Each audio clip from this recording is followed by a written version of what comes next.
It's my pleasure to introduce Julia Belluz, who's been a partner of ours for a while. Julia is a journalist who works for Maclean's, Canada's premier news magazine. She writes for the Medical Post, Canada's most widely read publication, a weekly publication for physicians. She's also the creator of the Science-ish column. This year she's spending a bit of time south of the border in Cambridge, Massachusetts, where she's the Knight Science Journalism Fellow at the Massachusetts Institute of Technology. We got her back up to Canada for tonight, and it's my pleasure to turn it over to you, Julia. Thanks for joining us. Thank you all for coming tonight. It's great to see you all here. So I was thinking about this issue of celebrity medicine, and I think it's very interesting because it's something that touches all of us. Even if you're in the audience and you're very skeptical and you think that maybe celebrity medicine doesn't impact you, I'd say that, I don't know, if you're walking through the grocery store and you see gluten-free everywhere, that probably has some link to celebrity. I'd just like to dive right into this panel, this amazing panel, and introduce everyone who's here tonight. So starting with Stephen Hoffman. He's a researcher with McMaster, and he's a visiting professor at the Harvard School of Public Health, and he authored a paper on celebrity medicine in the British Medical Journal. Andre Picard, he's one of Canada's most trusted voices on public health. He's a long-time public health reporter with the Globe and Mail and health commentator. Seamus O'Regan, you probably know him from the Canada AM, where he was a co-host there, and he's now with the Ryerson University Digital Media Zone and a mental health advocate, and he's interviewed many celebrities from Shania Twain to Bill Clinton and many of our prime ministers. Bryce Wild, he's an alternative medicine expert and television host, and he's also the author of the book Power Plants. And Yoni Freedhoff, he's an obesity physician based in Ottawa. He recently wrote the book The Diet Fix, and he also pens a fantastic blog, Weighty Matters, which I suggest all of you check out. And we have Tim Cook, who's a Canadian physician, and he's interested in disease prevention and management through integrative medicine. So it's fantastic to have all of you here. And I just wanted to say we're going to talk for about an hour, and then we're going to dive into audience Q&A. So to start, I was thinking that it would be interesting to touch on Angelina Jolie and her announcement that she had had a preventative double mastectomy this year. It's probably one of the biggest celebrity-based medicine news items of the year. So I wanted to get a sense of your take on celebrity medicine and what you all thought about the Angelina Jolie announcement, maybe starting with Stephen. Angelina Jolie, to me, in writing an op-ed talking about her experience having the double mastectomy, is just one example of many where celebrities are speaking about health issues to the public.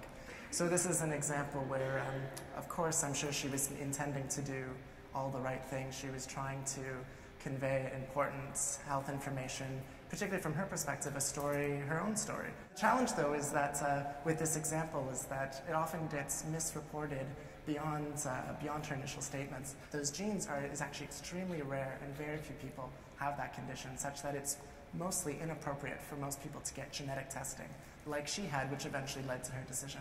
So it really just highlights this situation where people celebrities using their networks can talk about these issues, bring attention, but sometimes that attention doesn't do good as they might intend to, and sometimes it can even cause harm. I thought Angelina Jolie was an example of a very thoughtful intervention. She chose to publish in the New York Times, not to sell her story to Hello or something tacky like that.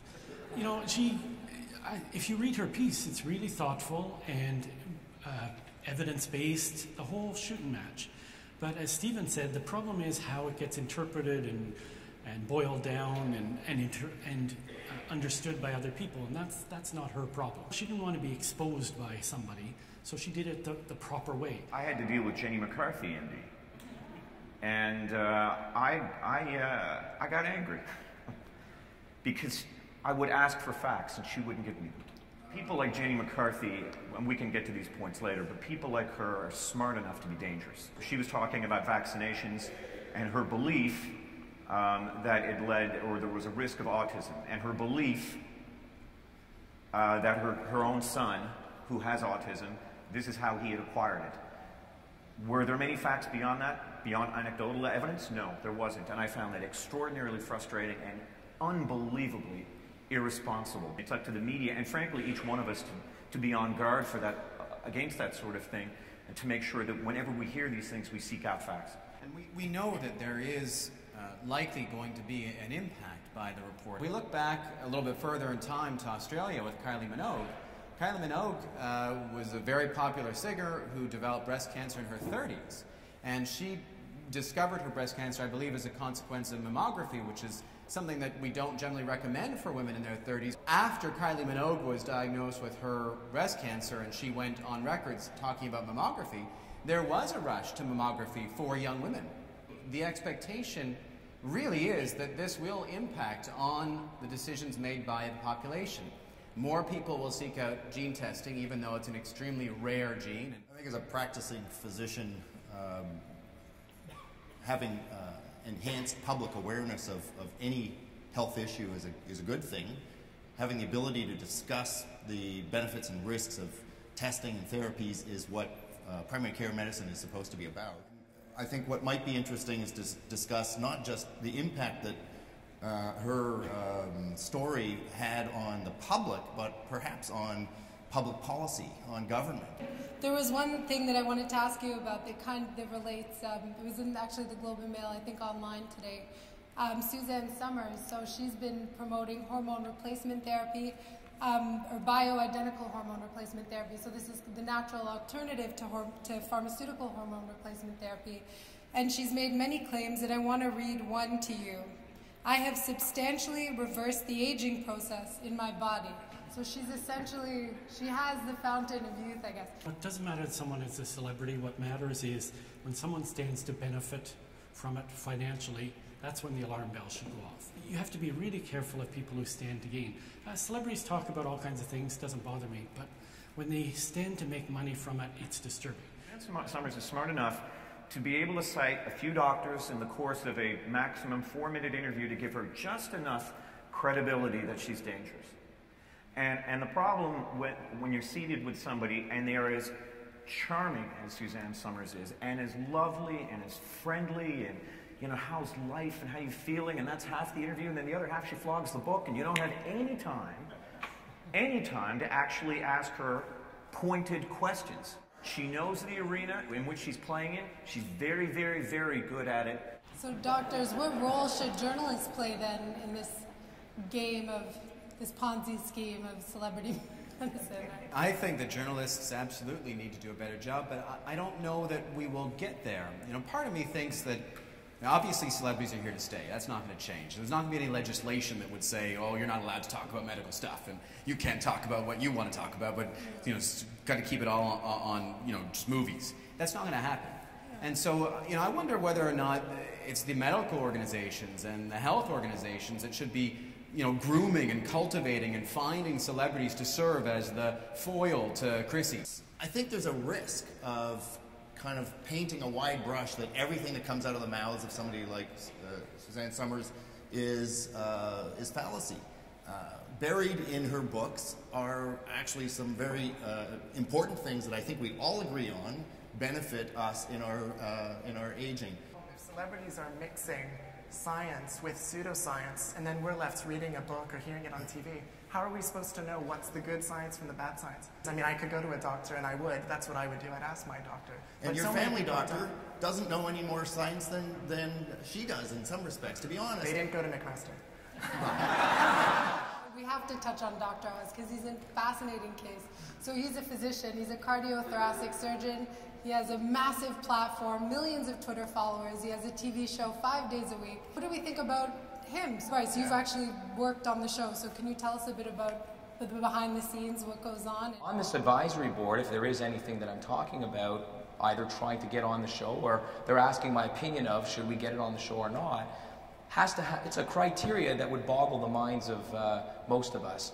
It has to be something that has some degree of evidence, and that evidence is often, you know, lower grade to a lot of folks that believe that there is no evidence other than the double-blind, placebo-controlled, randomized study. I know, Stephen, you comb through the evidence for things like raspberry ketones and green coffee beans, which were promoted on the show. Speaking about the importance of evidence and how evidence can be a slippery slope. Everyone says there's evidence for everything. And in this case, Dr. Oz, he said that's green coffee bean pills, something that no one knows to take, but actually if you take it over a certain time, studies show that you can lose a lot of weight over a certain number of weeks, and it's that easy. In fact, when he did say that there's studies show that green coffee bean pills work, and he was right in that. There is a randomized controlled trial. There's one trial that was done in humans. But it was done on 16 people, and it was funded by the maker. But keep in mind, coming back to the idea of infotainment, if we spoke about double-blind, placebo-controlled trials all day, no one's tuning in. It doesn't make for good TV. No one would watch it. None of the good messaging that would come through would ever be received. I agree, Bryce, in the sense that it is infotainment. It is not medicine. But the problem is the person who's delivering it is a doctor. I am convinced that were I to deliver those messages in Ontario, I would be cautioned, and if I continued to do it, I would lose my license to practice. Does it matter when celebrities recommend harmless, if useless, therapies? It doesn't matter if they promote useless stuff. No, unless it's keeping you from doing something useful. So that's the important distinction.